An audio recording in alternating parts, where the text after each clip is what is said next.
My wife delivered the sentence over pasta. Not a fight. Not even a raised voice. Just Margot sitting across from me at our own dining room table in our brownstone on the Upper West Side, twirling linguine around her fork like she was discussing a change in weekend plans. Clifton, I think it's best if you don't come to the cottage this Christmas. Mom said you've been so difficult lately, and I just think everyone needs a peaceful holiday. I set down my fork. I looked at her, and I said, okay. That was it. No argument, no pleading, no scene. I said okay, and I poured myself more wine, and we finished dinner, and I went to my office and sat in the dark for a long time thinking about the 22 years I had just watched dissolve somewhere between the breadbasket and the dessert menu. But here's what Margot didn't know when she said that. Here's what her mother, Beverly Hartwell, didn't know when she apparently told her daughter I was difficult. And here's what none of the Hartwell family understood when they packed their designer luggage and drove up to that $3 million cottage in the Catskills to spend Christmas without me. At 12:12 in the morning on Christmas Day, my son Ethan called me from that cottage, his voice 2 pitches higher than I'd ever heard it. Dad, your name is on the CNBC News app right now. What the hell did you do? Before I tell you what happened at 12:12, I need to tell you who I am. Not the version Margot described to her family. The real one. My name is Clifton Reeve. I'm 52 years old. I've worked in private equity for 26 years, and for the last 11 of those years I've run my own firm out of Midtown Manhattan. Reeve Capital Partners. We manage just under $4 billion in assets across healthcare, infrastructure, and emerging technology. I built that firm from a 12-person operation in a rented office on Park Avenue South into something that employs over 200 people and has offices in New York, Chicago, and Austin. I grew up in Dayton, Ohio. My father worked the assembly line at a GM plant until it closed, and then he drove a school bus for 20 years after that. My mother cleaned offices at night and sold Avon products on weekends so I could go to college without debt. I got a scholarship to Ohio State, then an MBA from Wharton on a combination of loans and grinding, and I moved to New York at 25 with one good suit and a determination to never again watch a plant close and take my father's dignity with it. I tell you this because Margot's family, the Hartwells, had money before they could walk. Beverly Hartwell's father was a real estate developer in Connecticut. The Hartwell name was on a building at their country club before Beverly was born.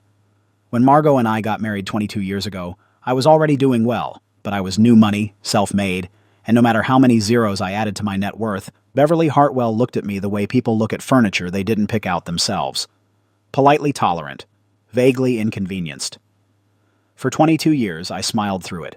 For 22 years, I flew the family to Tuscany. I paid for Ethan's and our daughter Sophie's private schools without a word. I hosted Thanksgiving for 18 people and Christmas parties for 30. I sat through Beverly's comments about how Clifton's people had such an interesting way of doing things. And I never said a word. Because Margot was worth it. At least that's what I told myself.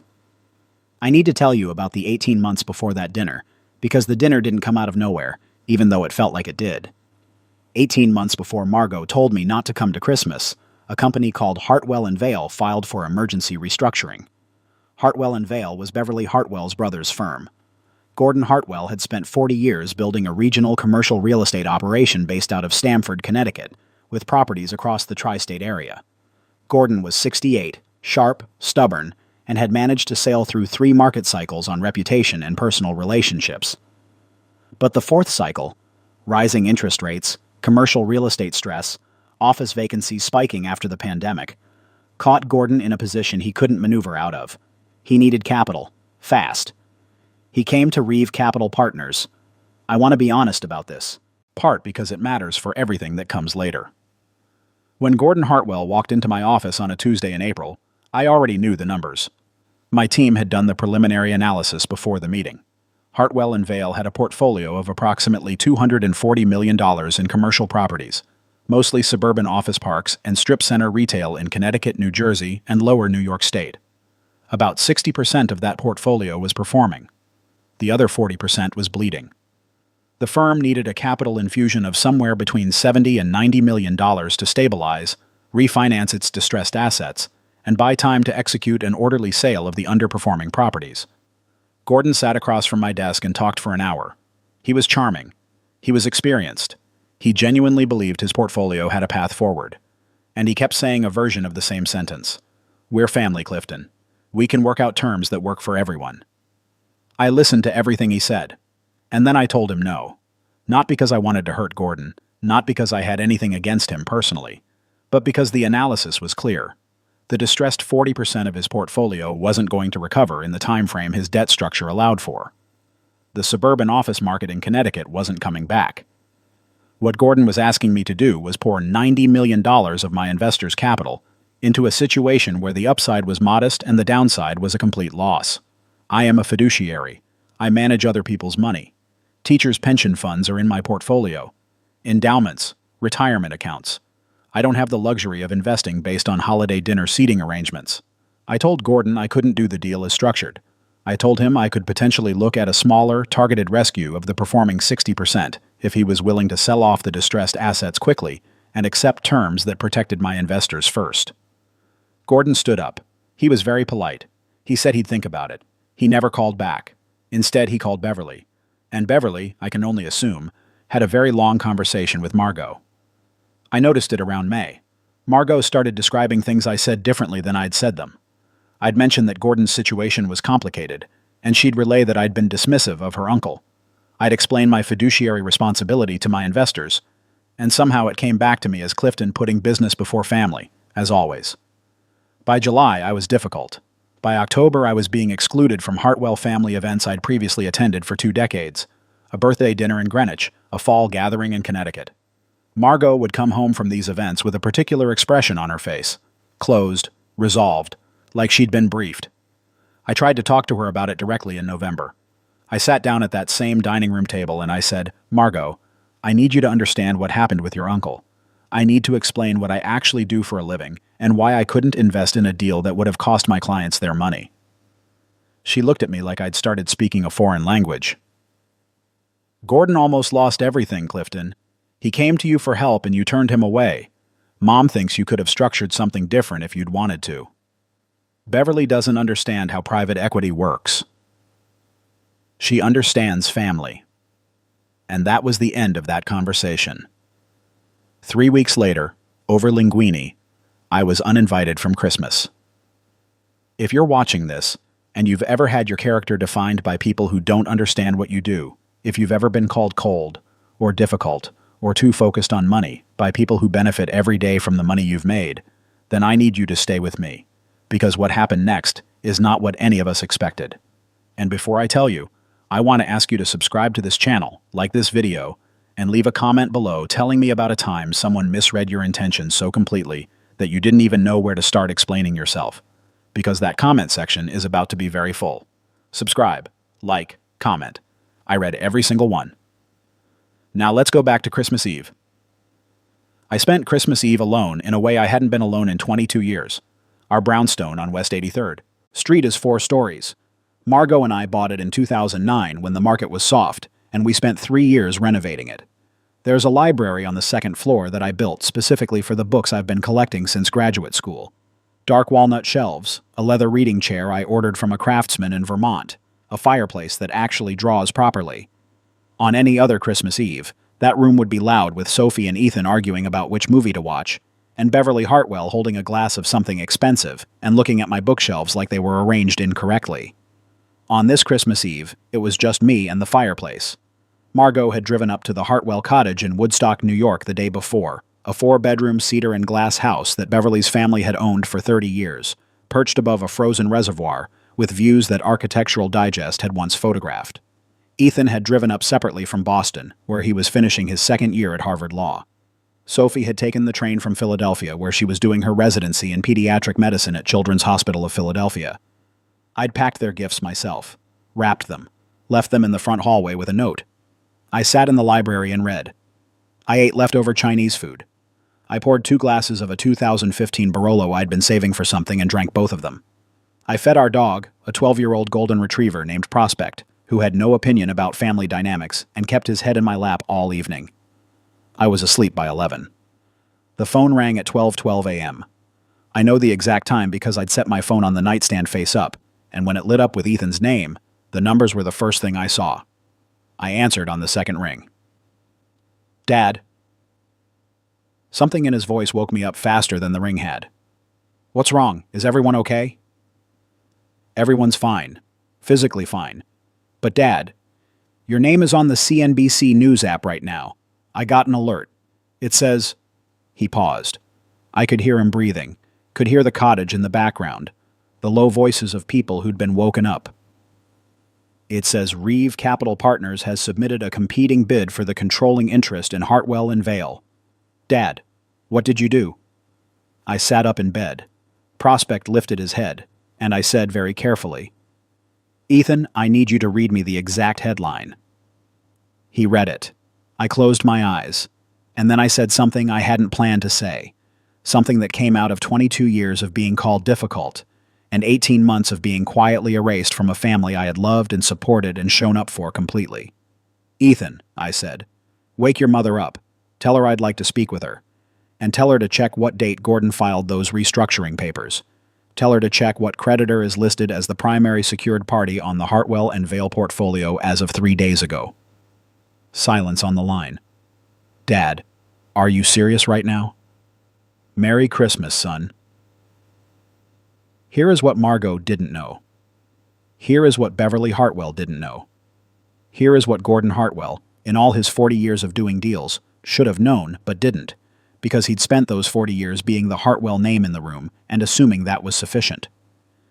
When Gordon came to me in April and I told him I couldn't invest in his distressed portfolio, I meant it. I couldn't pour my investors' capital into a bad deal just because his sister was my mother-in-law. But I didn't stop thinking about Hartwell and Vale, because the performing 60% of his portfolio, the well-located properties, the stabilized assets, the buildings and markets that were actually recovering, those were genuinely valuable. Not at the price Gordon wanted, and not wrapped around the dead weight of the distressed assets, but separated, cleaned up, properly recapitalized. There was a real business there. I had my team spend 3 months building a model, quietly, without involving Gordon, because Gordon had made clear he wasn't interested in any partial solution. What we identified was this. If the distressed assets were sold or handed back to the secured lenders, which was increasingly likely given how the restructuring was going, and if a buyer came in for the performing portfolio at the right basis, you could assemble something worth significantly more than the sum of its parts. The entire right management team, the right capital structure, a 3 to 5 year hold. I spent the fall building that case. I didn't tell Margot because, frankly, by October Margot had stopped asking me about my work. And I didn't tell anyone in the Hartwell family because this was not a family transaction. This was a business analysis with a potential investment thesis. 3 days before Christmas, my team submitted a bid, a substantial bid through proper channels to the court-supervised restructuring process that Gordon's own advisors had set in motion. A bid to acquire the performing assets of Hartwell and Vale at a price that would allow Gordon's secured creditors to be paid in full and potentially leave Gordon himself with some equity value, far more than he would have recovered in a straight liquidation. We weren't trying to take Gordon's company. We were trying to be the only buyer disciplined enough to make it worth something. But CNBC doesn't write 3-paragraph explanations at midnight on Christmas Eve. CNBC writes headlines. And the headline was, Reeve Capital Partners submits competing bid for struggling Connecticut real estate firm founded by wife's family. My phone rang 11 times in the next hour. Margot first, then Beverly, then a number I didn't recognize that turned out to be Gordon's attorney, then Ethan again, then Sophie, who had clearly been woken up by the noise and was trying to understand what was happening. I answered Margot's second call. She was not calm. Clifton, what have you done? Gordon is devastated. Mom is beside herself. Do you understand what this looks like? Do you have any idea? Margot, how humiliating this is on Christmas? You submitted a bid on my uncle's company on Christmas Eve? After everything that family has been through? Margot, what? I took a breath. Gordon's primary secured lender was going to take those performing assets in a credit bid in January. That lender is a bank that does not care about Gordon or his family or the 73 employees at Hartwell and Vale who still have jobs. They were going to acquire those assets, reposition them, and sell them to a REIT by the end of Q2. Gordon would have walked away with nothing. Silence. Our bid changes that. If the court accepts our offer, Gordon's creditors are made whole, and Gordon retains a minority equity stake in the reorganized entity. He's not wiped out. He has something to work with. More silence. I've been building this since April, Margot, since the day Gordon came to my office. I couldn't do what he asked me to do then, but I could do this. I heard her breathing. Why didn't you tell me? You told me 2 weeks ago that I put business before family. You told me last month that I should have just helped Gordon because we're family. I stopped trying to explain the difference between what I do and what you think I do sometime around October, Margot. You stopped listening sometime before that. The line was quiet for a long time. Then, I need to talk to Mom. I know you do. Merry Christmas. I want to pause here because this is the part of the story that I think about the most. Not the bid, not the CNBC headline, not the phone call at 12:12. I think about the dinner. I think about Margot sitting across from me, saying those words, "It's best if you don't come," and the complete certainty on her face. The way she had absorbed her mother's framing so completely that I had become, in her mind, the difficult one. The problem. The person whose absence would give the family a peaceful holiday. And I think about myself, sitting there saying, "Okay," and pouring more wine. I've asked myself 100 times why I didn't fight harder in that moment. Why I didn't lay out the whole picture, the business analysis, the 3 months of quiet work, the real meaning of what I'd done and hadn't done with Gordon's request. And the honest answer is, I didn't think she'd hear it. After 22 years, I had learned the architecture of Margot's family. I knew that Beverly Hartwell's interpretations traveled faster and stuck deeper than anything I could say. I knew that in the Hartwell family framework, I was always going to be the outsider who didn't understand how we do things. I had tried to explain myself so many times in so many small moments that I had simply run out of the kind of hope that makes explanation feel worthwhile. So I let her go to Christmas without me, and I sat with the fireplace and the old dog and the good wine, and I waited for the world to catch up to the truth. The days between Christmas and New Year's were unlike anything in my adult life. The CNBC story was picked up by the Wall Street Journal's real estate desk by the morning of December 26th. The journal framing was different. Reeve Capital Partners offers restructuring lifeline to family-linked Connecticut firm. And that framing changed the conversation considerably. Gordon's attorney called me on the 27th. Not Beverly's attorney. Not Gordon's family. Gordon himself called me on the 28th. That call lasted 40 minutes. He started defensive. He'd been briefed on the bid terms by his restructuring advisors, and he understood, intellectually, what we were offering. But Gordon Hartwell was 68 years old and had spent his whole life being the one who structured deals for other people, and being on the receiving end of one was something his pride was working hard against. I let him talk. I didn't point out that he'd spent 8 months while Beverly poisoned my marriage, letting his sister blame me for his own business failures. I didn't mention Christmas dinner or the cottage or being called difficult. None of that was relevant to the conversation we needed to have. I said, "Gordon, I looked at your portfolio for 3 months. The performing assets are genuinely good real estate.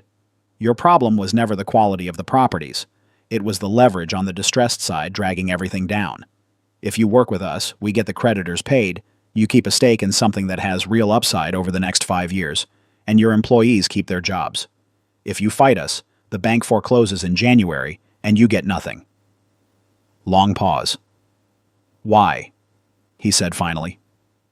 "Why would you do this for me after I walked out of your office?" "Because it's a good investment for my clients. That's it, Gordon. That's all it ever was. Business." Another long pause. Then, "Beverly told Margot you were trying to humiliate the family." "I know she did." "She was wrong." "I know that too." He went quiet for a moment. I could hear him thinking, the way you can hear someone reorganizing something heavy in a room. "My restructuring advisors say your bid is the best offer we're going to see. I believe that's correct. I'm going to recommend the court accept it." "Good. I think you'll be glad you did." He paused one more time before hanging up. "Clifton, I owe you an apology for letting Beverly—" He stopped, started again. "I should have called you back in April." "Yes," I said. "You should have." Margot came home on December 30th.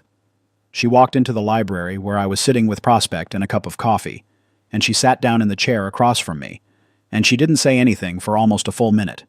Then, "Gordon told me what the bid terms are." "I'm glad he talked to you." "He said you spent 3 months building this." "My team did, yes. While Mom was telling me you were difficult, while I was—" She stopped. Her jaw was tight. "While I was telling you not to come to Christmas." I looked at her. I'd loved this woman for 25 years. I'd built a life with her, raised two extraordinary children with her, and sat through more Beverly Hartwell dinners than any human being should be asked to endure, because she was worth all of it. And sitting there, looking at her face, the way she was holding something that looked like shame and grief, and a kind of fury at herself that I recognized because I'd felt it too. I didn't feel the satisfaction I thought I might feel. I just felt tired. "I need to ask you something," she said. "Okay." "When I said what I said at dinner, when I told you not to come." She pressed her lips together. "What did you think?" I thought about it. The real answer, not the polished one. I thought that your mother had been talking to you for so long and so consistently that you'd stopped being able to hear me at all. And I didn't know how to fix that. So I stopped trying and started doing the only thing I actually know how to do, which is work the problem in front of me. She looked at the fireplace for a long time. "I let her do that," she said quietly. "I let her frame everything. Every conversation. About Gordon, every explanation you tried to give me. I filtered it all through what she'd already decided about you, and I—" She stopped. "That's not the kind of wife I thought I was." "No," I said. "It's not." The silence between us wasn't comfortable, but it wasn't hostile either. It was the silence of two people who had been talking past each other for so long that just sitting in the same room and admitting it felt like progress. "What do we do now?" she said. "I don't know," I said honestly. "But I think it starts with you understanding that when I say no to a bad deal, I'm not being cold. I'm protecting people who trusted me with their money. And it ends with your mother understanding that she doesn't get to define who I am to my own wife." Margot looked at me for a long moment. "She's going to have a very hard time with this." "I know. I've watched her have a hard time with me for 22 years. I'm used to it." For the first time since any of this had started, she laughed. It was small and complicated and not entirely happy, but it was real. "You spent Christmas alone on purpose," she said. "I spent Christmas waiting. For the CNBC alert. For the truth to catch up." The Hartwell and Vale acquisition closed in March. The performing portfolio, reorganized under a new holding structure with Reeve Capital Partners as the majority investor and Gordon retaining a 22% stake, was appraised at $160 million on the day of closing, significantly more than the distressed firm's restructuring valuation. Gordon's secured creditors were paid in full. The 73 employees kept their jobs. Gordon himself, for the first time in 2 years, had a clean balance sheet and a viable business. He called me the day after closing. "Beverly wants to apologize to you," he said. "Tell Beverly I appreciate that," I said. "She wants to do it in person, at the cottage, maybe in the summer." I paused for a moment thinking about the cottage, the frozen reservoir, the cedar and glass walls, the chair where Beverly Hartwell had held her expensive wine and looked at my bookshelves. "Tell Beverly I'll think about it," I said. And I left it there. Here is what I know now that I didn't know the night Margot told me not to come to Christmas. Being excluded is not the same as being wrong. Being called difficult is not the same as being difficult. And sometimes the most powerful thing you can do in a moment when everything is being taken from you, your place at the table, your reputation inside your own family, the basic right to be understood by the person you married, is to stop explaining yourself and start doing the work that will eventually speak for itself. I spent 22 years trying to be legible to a family that had already decided who I was, trying to translate myself into terms that Beverly Hartwell could accept, trying to prove year after year that the man from Dayton who put himself through business school was worthy of the space he'd earned. And then I sat alone on Christmas Eve with my dog and my books and my fireplace, and I let go of all of it. Not because I stopped caring, but because I finally understood that the only way to answer a lie about your character is to be so clearly and undeniably yourself that the lie simply cannot survive. Gordon Hartwell's company is worth something because I did my job. My investors made money because I made a hard call in April and a disciplined one in December. 73 people went back to work after New Year's because I spent 3 months building a model no one knew I was building. Difficult doesn't cover it. But then, it never did. Margot and I are still married. I want to be honest about that. Not because it makes the story cleaner or more satisfying, but because the truth is that two people can have a serious failure of trust and still choose to try. We're in therapy. We're working through what it means that she allowed her mother's framing to replace her own judgment for the better part of 2 years. That's not a small thing to work through. Some days it's hard. Some days I look at her across our dining room table, and I remember the linguini and the voice and the I think it's best, and I have to choose actively to keep sitting there. But I keep sitting there. Because she's worth it. She always was. She just forgot it for a so while, and so did I, and it took a CNBC alert at 12:12 in the morning on Christmas Day for both of us to remember. Ethan called me on New Year's Eve. "Dad," he said, "I just want to say, when you told me to tell Mom to check the restructuring papers, in the moment, I was angry. I thought you'd done something to embarrass us." "I know. I was wrong. I know that too." He laughed, and he sounds like me when he laughs. This kid who grew up watching me work 18-hour days and build something from nothing, and sit through every Beverly Hartwell dinner without flinching. "Grandma Beverly is going to have to think very hard about how she talks about you," he said. "She doesn't have to do anything," I said. "Beverly is going to be Beverly. That part is not going to change." "But you're still going to the cottage this summer?" I thought about it. About the fireplace in the library. About Prospect with his head in my lap. About the Barolo I'd drunk alone, and the 12 hours of silence before the phone rang. "Yeah," I said. "I'm going to the cottage." "Good," said Ethan. And it was. My name is Clifton Reeve. I'm 52 years old. I grew up in Dayton, Ohio, the son of a factory worker and an Avon saleswoman, and I have spent my adult life doing one thing: taking complicated, difficult situations that other people have given up on and finding the path through them. I am not difficult. I am precise. There is a difference. And sometimes, not always, but sometimes, the only way to make that difference visible is to sit in the quiet and wait for Christmas morning.